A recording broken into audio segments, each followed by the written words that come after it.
घर पे अगर रिकवरी एजेंट आके बैठ जाता है और वो आपको डराकर धमकाकर पैसे वसूलने की कोशिश करता है, वो कहता है कि आज तो मैं पैसे लेके जाऊंगा, तो तुमने अगर आज की ईएमआई नहीं दी तो मैं आपको बता रहा हूं कि तुम्हें जेल भी हो सकती है और मैं आगे जब आऊंगा तो मैं 5 लोगों को लेकर आऊंगा और तुमने अगर अपनी ईएमआई नहीं दी तो आपको पता है कि अगली बार जब सम्मन आएगा ना तो तुम्हें जेल भी हो सकती है।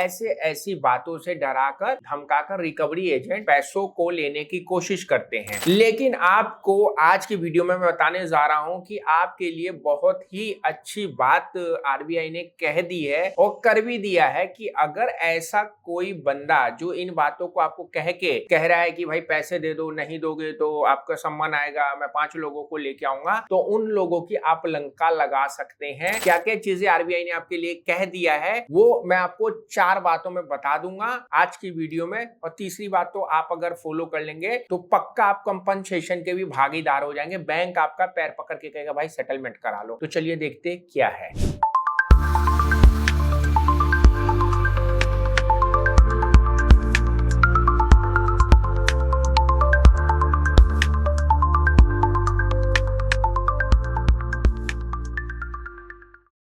अगर आपको रिकवरी एजेंट द्वारा हरेसमेंट किया जा रहा है और आप सामना कर रहे हैं उनकी गाली गलौज का, घर पे आके बैठ जाते हैं, रिश्तेदारों को कॉल करते हैं, अगर ये सारी चीजों का सामना कर रहे हैं, आपके पास पैसा नहीं है, आप परेशान भी हैं कि भाई इनकम भी खत्म हो चुकी है और रिकवरी एजेंट ने जान लेना शुरू कर दिया है, तो आज की बातों को जब आप सुनोगे और फॉलो करोगे तो मैं गारंटी दे रहा हूं कि रिकवरी के एजेंट के हरेसमेंट से तो आप बच ही जाओगे, सेटलमेंट भी बड़ा आसानी से हो जाएगा। तो दोस्तों सबसे पहली बात, पॉइंट नंबर 1 जो है वो आप लोगों के लिए जो रिजर्व बैंक ऑफ इंडिया ने बनाया वो है आपका कानूनी अधिकार। जी हाँ दोस्तों, आप सोच रहे होंगे कि यार एक तो मैंने कर्जा कर लिया और मेरा कानूनी अधिकार क्या है। बिल्कुल आपका कानूनी अधिकार है। कानूनी अधिकार में दोस्तों समय सीमा सबसे पहले है कि वो आपको सुबह 7 बजे से लेकर शाम के 7 बजे तक ही विजिट कर सकता है। वो भी आपसे पहले बात करेगा, आप अपॉइंटमेंट देंगे तभी आएगा। अगर वो बिना बताए, बिना तारीख, बिना समय लिए अगर आपके पास आ जाता है तो वो एक तरीके से रिजर्व बैंक ऑफ इंडिया के जो मामलात होते हैं उनको अनदेखी कर रहा है। और 7 बजे के बाद तो आ रहा है तो आप उनकी वीडियो बना के आप उसके नोडल ऑफिसर्स को, जिस भी बैंक या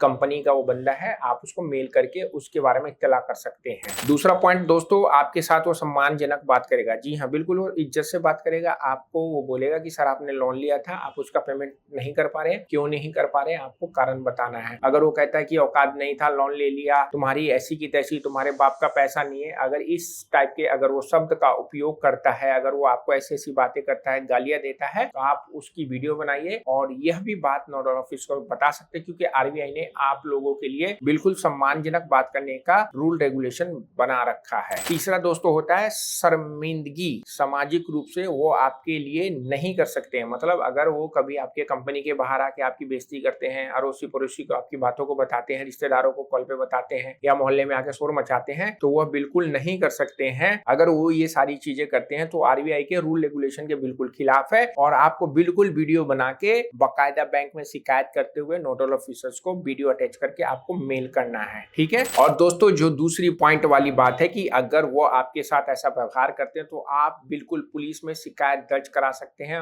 आप एफआईआर करा सकते हैं। अगर उन्होंने आपसे गाली गलौज किया है, बदतमीजी की है, हाथापाई करने की अगर कोशिश की है, तो बिल्कुल आपके पास अगर पर्याप्त सबूत है, आपने उनकी वीडियो रिकॉर्डिंग की है, अगर आपके पास है, तो आप उन सारे सबूतों को ले जाकर पुलिस में उनकी कंप्लेंट कर सकते हैं। आप वहां पे लिख सकते हैं कि मैंने बैंक से पैसा लिया था, इस वजह से मैं बैंक का पेमेंट नहीं कर पा रहा हूं और ये मुझे आके डरा रहे हैं, धमका रहे हैं, गाली गलौज कर रहे हैं। यहाँ पे बस एक पॉइंट आपको ध्यान रखना है कि आप जब भी डिफॉल्ट करते हैं तो जैसा मैं बार बार कहता हूँ कि आपको इंटीमेशन लेटर बैंक को पहले बताना होता है कि मैं अपना सेटलमेंट क्यों करवाना चाह रहा हूँ, पेमेंट क्यों नहीं कर पा रहा हूँ, वो लेटर का प्रूफ भी आपको लेके जाना है। तो दोस्तों ये सारी चीजें अगर आप अपनी जिंदगी में फॉलो करेंगे, आप इन सब चीजों को फॉलो करके अगर रिकवरी एजेंट के खिलाफ एक्शन लेते हैं तो कभी कभी मामला बहुत बड़ा हो जाता है और आरबीआई की नजरों तले चला जाता है, तो उस बैंक के ऊपर वो लोग जुर्माना लगाने की भी कोशिश करते हैं। जैसे कि आपने बजाज में देखा होगा, एचडीएफसी में देखा होगा, पेशेंस में देखा होगा, मनी व्यू में देखा होगा, इन सब पे भारी भारी इस वजह से जुर्माने लगे हैं। और अगर आपका मामला वायरल हो गया तो आप फेमस भी हो सकते हैं और बैंक या नॉन बैंकिंग फाइनेंस कंपनी आपसे हाथ जोड़ के विनती करेगी कि सर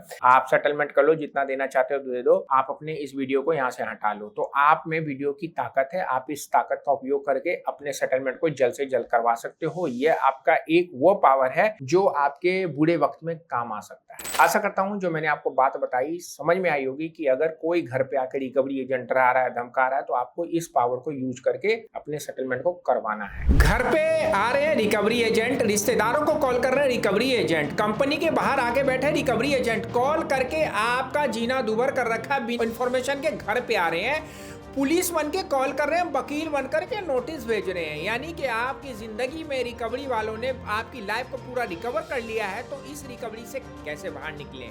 विजिट करिए www.hktips.com पे या व्हाट्सएप में आइए, फ्री में बात करिए, कोई फीस नहीं लगेगा, लेकिन सर्विस लेंगे तो हम आपको कर्ज के जाल से बाहर निकाल देंगे। चैनल पे नए थे तो चैनल सब्सक्राइब करिए, वीडियो को अगर फेसबुक पे देख रहे तो फॉलो करना नहीं भूलिएगा, और हमारी वेबसाइट है www.ahktips.com। विजिट करिए, ब्लॉग पढ़िए, ब्लॉग मिलेगा वो जो आपके काम का हो। सेहत का ख्याल रखिए। सी यू।